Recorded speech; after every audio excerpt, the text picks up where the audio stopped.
Bonjour tout le monde, aujourd'hui je vais vous faire un petit tuto sur les poches de pantalon, les dessins des poches de pantalon. Comment je fais pour recopier les dessins de poches de pantalon. Alors c'est parti, on passe sur la table tout de suite. J'ai ici les poches de mon futur pantalon en 2 exemplaires. Alors c'est pas compliqué, je les mets bien l'une sur l'autre et j'ai choisi de faire ce dessin sur mes poches. J'enlève mon patron, je centre à peu près le dessin là où je veux qu'il soit. Alors je prends en compte bien sûr le fait qu'en haut il y aura un ourlet, donc je mets assez bas, comme ça, centré, et si je veux être précise, je vais même mesurer.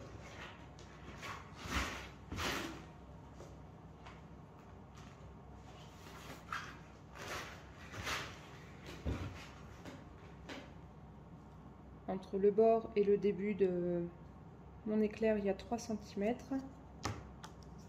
Et ici, il n'y a que 2,5, donc je vais décaler un petit peu, hop, sur la droite, un petit peu, virie, pas trop, et je remesure.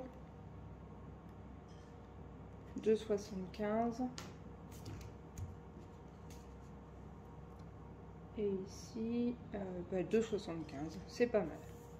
Voilà, je veux donc que mes poches aient un zigzag, un sur chaque fesse qui se regarde, bien sûr, pour faire une symétrie.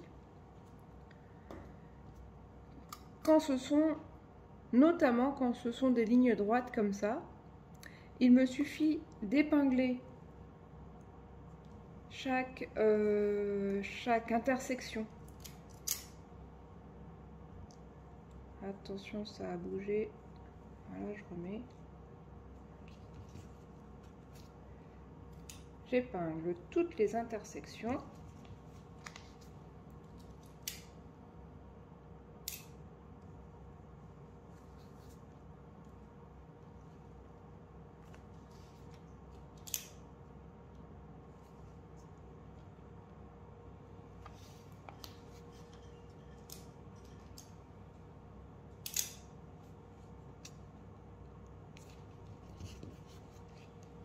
Voilà, une fois que c'est épinglé comme ça, je m'arrange pour que ça tienne et j'enlève mon dessin en faisant des petits trous. Pour ça, il faut prendre des épingles qui ont des toutes petites têtes pour que ça transperce facilement le papier sur lequel j'ai dessiné.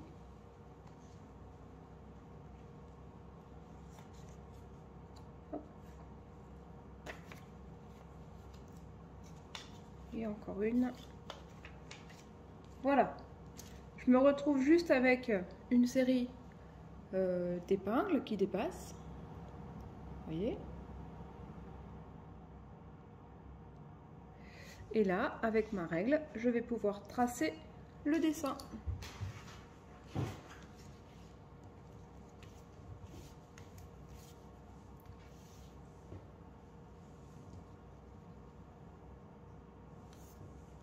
D'une épingle à l'autre.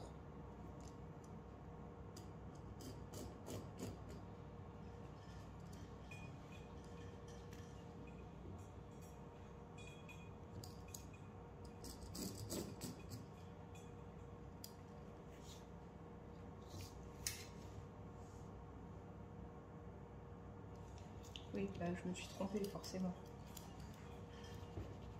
On recommence.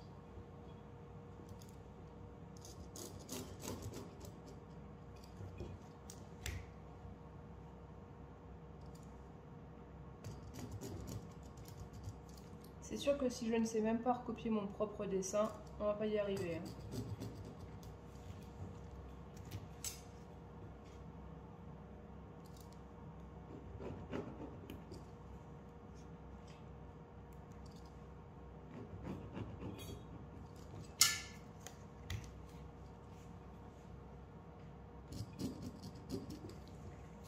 Voilà, donc on est d'accord que mon dessin c'est ça, comme ça.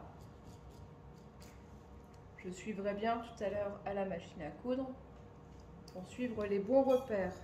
Et là, il me suffit de retourner la poche et je vais pouvoir faire le dessin dans l'autre sens, puisque les épingles passent à travers.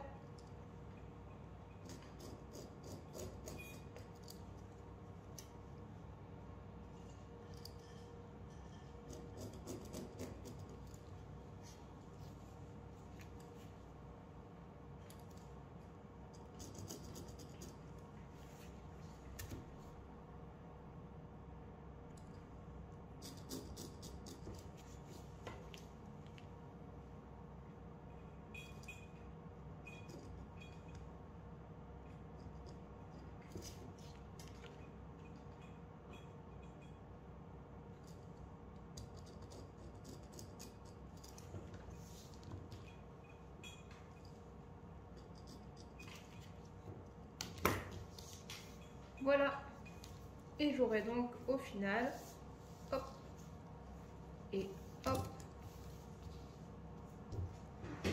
deux éclairs qui se rejoignent. Voilà, je vais aller surpiquer ça à la machine à coudre et je vous fais voir le résultat. Je me sens d'humeur assez gaie aujourd'hui et j'ai décidé pour faire les surpiqûres sur mes poches d'utiliser un fil multicolore qui est spécial pour la broderie en fait. Voilà. Donc, oui, je vous ai fait voir le fil mais je vous ai pas fait voir quel point j'utilise. Je vais essayer d'utiliser le point numéro 2 sur ma machine. Hop. C'est-à-dire un point droit triple. Je vais peut-être faire un test sur une petite chute quelque part. Hop, je vous installe. On va zoomer un tout petit peu. Voilà.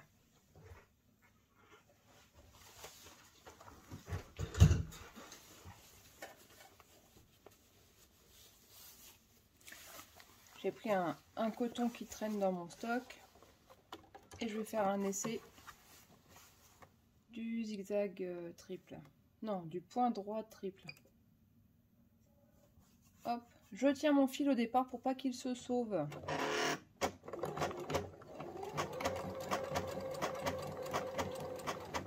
Et je vais simuler donc un angle.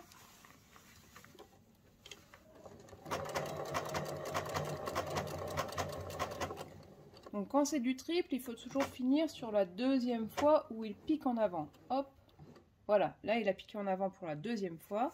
Je vais pouvoir tourner mon tissu de nouveau.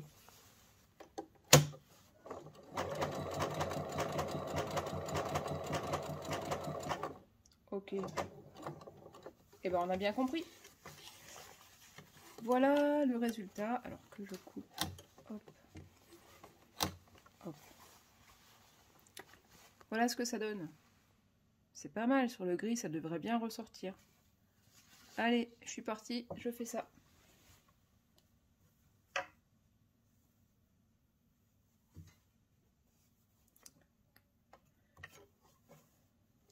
Je vais commencer par la pointe peut-être.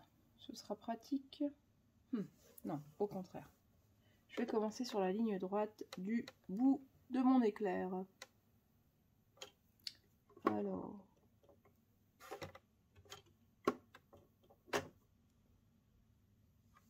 Allez, je suis au bon endroit, j'y vais. Il a commencé par un point arrière. Qu'à cela ne tienne, on recommence.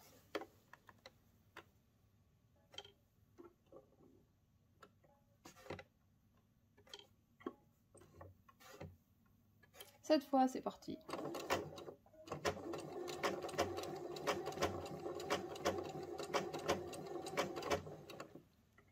Allez, je fais encore un point en longueur et il me le fait 2 fois. Et je tourne. Alors tant pis si je suis pas pile poil sur ma ligne de dessin, l'important c'est que les points soient complets.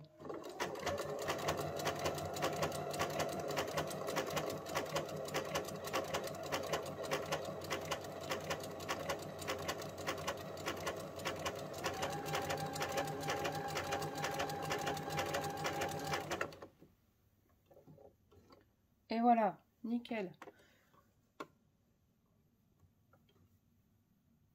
Qu'est-ce que je voulais dire?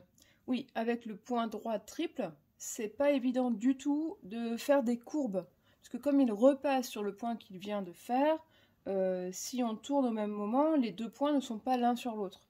Le point droit triple, il est très bien pour les lignes droites, justement. Et vous avez vu, je ne tiens pas du tout mon tissu. Il avance à la vitesse qu'il veut, et il avance d'autant qu'il veut. Ça évite d'avoir des points qui ne soient pas l'un dans l'autre. Je vous ferai voir après en détail de très près. Là, les points, ils sont vraiment l'un dans l'autre. Ils passent deux fois exactement dans le même trou.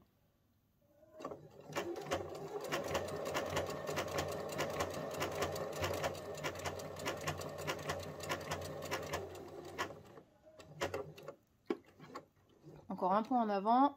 Hop, il me le fait deux fois. Et là, je peux tourner.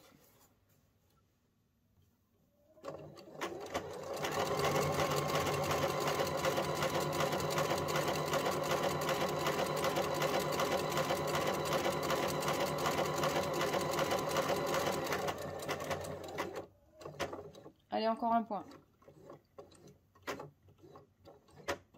Deuxième fois. Et on tourne.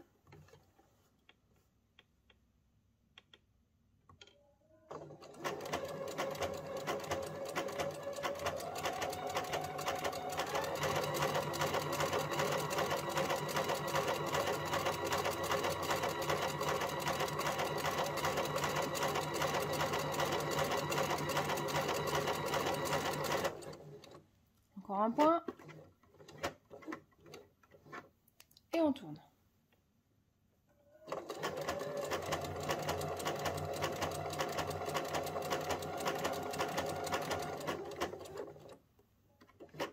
Dernier point. Vous avez vu, pour être précis, je tourne à la manivelle. Je ne fais pas au pied. Ça irait trop vite, peut-être. Hop, je ressors bien mes fils de départ pour pas qu'ils soient cousus dans la suite. Et on termine cette longueur-là.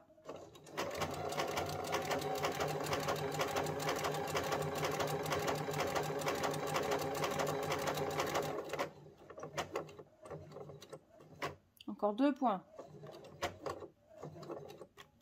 Et ça, c'est le dernier.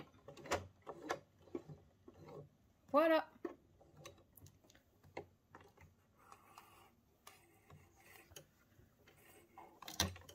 J'ai coupé les fils, je repasserai ces fils-là en dessous pour pouvoir faire un nœud et bien arrêter de façon à ce que ça ne s'effiloche pas. Et donc, je vous fais voir de près qu'on est vraiment point dans point. Vous voyez? Ça n'a pas du tout bougé, il n'y a pas de point qui est décalé par rapport à l'autre. Et avec ça, le résultat final, bah, il va être vachement sympa, je trouve. Bon, faut assumer, hein, mais c'est sympa. Allez, je fais la deuxième. Et voilà, du coup, j'ai les deux poches arrière de mon futur pantalon qui sont brodées en symétrie avec des éclairs multicolores. Si c'est pas fun, ça. Bon, allez, dans une prochaine vidéo, j'essaierai de vous montrer la couture des poches sur le dos du pantalon.